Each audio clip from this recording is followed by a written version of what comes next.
નમસ્કાર, ડીટીવી ન્યૂઝમાં આપ સૌનું સ્વાગત છે. સેવા પરમો ધર્મ. શ્રી સતનામ સાહેબ ચેરિટેબલ ટ્રસ્ટની નિઃશુલ્ક ભોજન સેવા. હિંમતનગરની સિવિલ હોસ્પિટલના આંગણામાં એક પવિત્ર કાર્ય વર્ષોથી ચાલી રહ્યું છે. શ્રી સતનામ સાહેબ ચેરિટેબલ ટ્રસ્ટ 2012થી રોજ 300થી વધુ દર્દીઓ અને દર્દીઓના સગાઓ માટે દાતાઓના સહયોગથી વિનામૂલ્યે ભોજન સેવા પૂરી પાડી રહ્યું છે. આ સેવા માત્ર ભોજન પૂરતી મર્યાદિત નથી.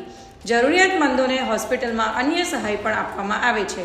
દાહોદ જિલ્લાના સદગુરુ કબીર સાહેબના ભક્તો અને કટારા પરિવાર સંસ્થાને વિશેષ સહયોગ આપી રહ્યા છે, જેના માટે ટ્રસ્ટ તેમની હૃદયપૂર્વક આભારી છે. એક પ્રણ સહાય અને સમર્પણનો. જ્યાં જરૂર હોય ત્યાં સેવા.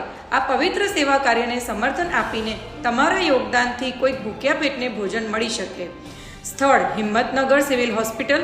શ્રી સતનામ સાહેબ ચેરિટેબલ ટ્રસ્ટને સંપર્ક કરવા માટે આ નંબર પર સંપર્ક કરો 9662570933 9909343843. સેવા એક પવિત્ર ધર્મ છે. તમારું યોગદાન પણ મહત્વનું છે. રોજ નવી અપડેટ્સ માટે જોતા રહો ડીટીવી ન્યૂઝ.